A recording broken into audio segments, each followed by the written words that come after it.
Otwituaries. Tiny poetic elegies for the celebrated, the infamous and the obscure. Written and presented by Andy Jackson.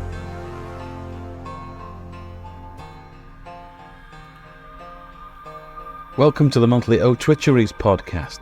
I've been writing these short tweet-length poems called Otwituaries to celebrate the passing of celebrities both great and obscure since 2012. They try to capture something of that person in up to 280 characters. The only qualification is that the person has to be someone whose contribution to the world has had an influence on me, however minor. There are now over 800 of them. They aren't necessarily great poems, but they do come from the heart. The Otwituaries are published as a kind of instant response. They appear initially on X, what used to be called Twitter until last month, Facebook and Instagram, and then are gathered on the Otwituaries blog at otwituaries.blogspot.com. Please do follow them if you enjoy the ones you hear in this podcast.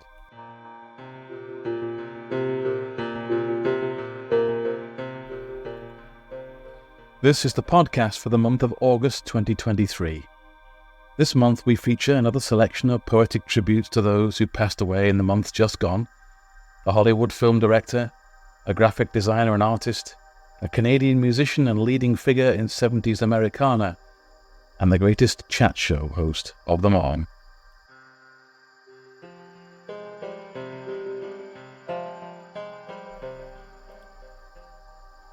We begin this month with William, sometimes Billy Friedkin, a Hollywood director who made his name in the early 1970s with two of my very favourite movies. Friedkin was part of what was termed New Hollywood, a collection of gritty and uncompromising filmmakers and actors, including Francis Ford Coppola, Martin Scorsese, and Arthur Penn. Friedkin's breakthrough movie was 1971's The French Connection, a violent action thriller in the film noir tradition, which was the making of Gene Hackman's career in his role of NYPD narcotics detective Popeye Doyle. It was a completely new kind of cop movie for the time, but even better was to come with his next movie, 1973's The Exorcist. This tale of the possession of a 12-year-old girl, Regan, by the demon Pazuzu is more terror than horror, though it is pretty horrific. I will never forget the first time I saw it. I was too young to see it when it was released, but I went one afternoon to the old Corner House Cinema in Manchester while I was a student. It scared the pants off me, and it still does. The icy scene of the exorcism itself, with the breath of the actors swirling across the possessed teenager as they try to drive out the demon, is hard to shake from the imagination. Friedkin was a director who in the space of 2 years and 2 movies revolutionized both the cop action thriller and the horror film. You must see both films. The power of Christ compels you. William Friedkin died August the 7th, 2023. There is a demon in the reels, directed by a voice behind the lens. It is bloody and profane, demanding my eyes, my ears, my imagination. I need only see it once to know it will possess me till I, too, am dead.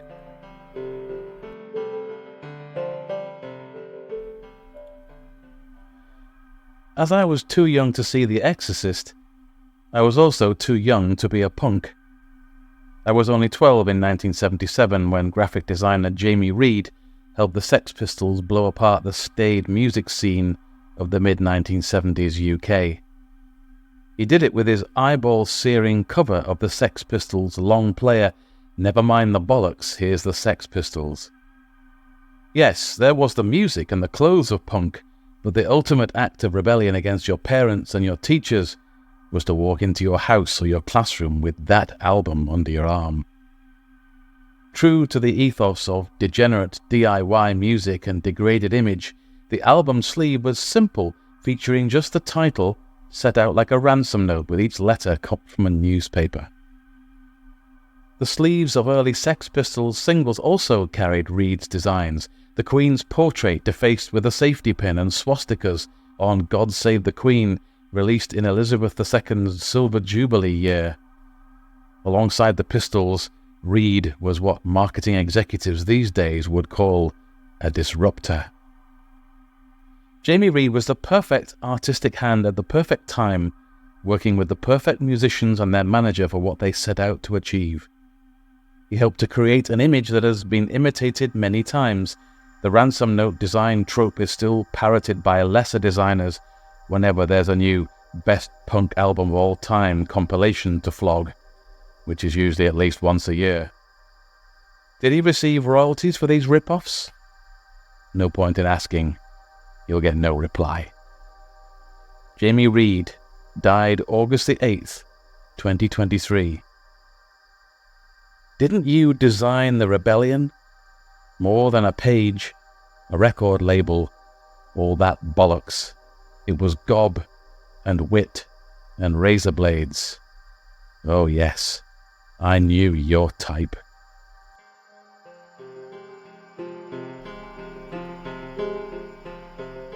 Robbie Robertson, though Canadian, was at the leading edge of what tastemakers these days refer to as Americana. Music so rooted in the American tradition that it almost celebrates itself. Country, blues and bluegrass, folk and rock and roll, and those forms where such styles overlap. Nowhere did they overlap so perfectly as with the band led by Robertson. As a young guitarist, he caught the ear of Bob Dylan, and after being recruited, spent nearly a decade supporting Dylan both in the studio and on tour. Away from Dylan, his backing band recorded and released some of their own music under the name The Band. Fans of the country, blues, rock canon hold up the band's 1968 album Music from the Big Pink as one of America's classics with its shuffling, stoned feel. Robertson wrote their signature tune, The Weight, a hit in many countries, though not a big one in the US. The song was retrospectively recognized as an underground anthem of the counterculture in an era where, whatever it was, you were either for it or against it. Robertson had a patchy solo career, with success in the late 80s with a languid, bluesy, spoken-word ramble called Somewhere Down the Crazy River. Maybe, all in all, he was destined to be remembered as Dylan's guitarist first and foremost. But he was also the person who pushed to have Dylan's legendary bootleg, The Basement Tapes, released officially. Do have a listen to The Weight. Robbie Robertson died August the 9th, 2023. Down in the basement, feeling half past dead. Yet you are jamming still, rags and shuffles, no frills, just rocks, blank canvas, saturated pinks and blues.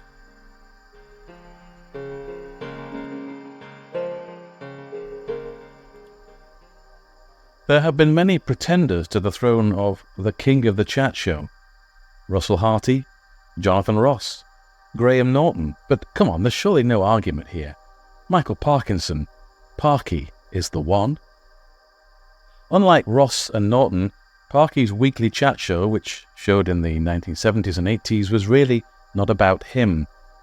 He didn't quip or perform, he let his guests unwrap themselves with the use of calm, mannered and respectful prompts and genuinely informed insights into their careers. He captured the fading greats of Hollywood's golden age: Bette Davis, Jimmy Stewart, Ingrid Bergman, Liberace, boxer Muhammad Ali, with whom he shared a mutual respect over several interviews, and, a certain emu. All of these can be viewed on YouTube. He was generous with his patronage. He gave Billy Connolly early exposure, pushed Peter Kay from being the pre-show audience warm-up to comedy superstardom, and also gave jazz artists such as Jamie Cullum and Norah Jones a push. He was very fond of the big band sound. Nelson Riddle, Billy May. His Yorkshire roots were never far from the surface. He was an avid cricket fan and played the game to a high standard in his youth. When I told my dad I wanted to be a journalist, he immediately held Parky up as an example of what could be achieved from humble roots through journalism. He was the king of the chat show, for asking questions that didn't seem to be too probing, and then leaving a space for the interviewee to step into and reveal themselves in all their fascinating detail. Michael Parkinson died August the 16th, 2023. You perfected the craft of the question, not to ask, but to leave the door open. The breeze of jazz blows one last time, and you step from the wings to talk with titans, where boxer and emu wait.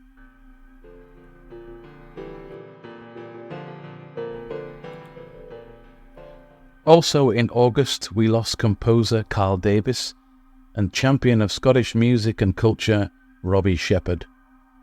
Check out their Otwituaries at otwituaries.blogspot.com. You can follow the Otwituaries via my Facebook page, Instagram feed, and by using the hashtag Otwituary on X, what used to be Twitter. I'll be back next month with more stories and more poems. Until then, mind how you go.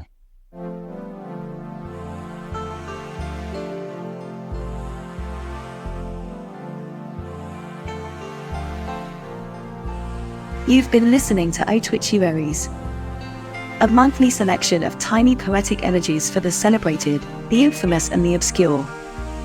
Written and presented by Andy Jackson. The music is by Mark Vivian.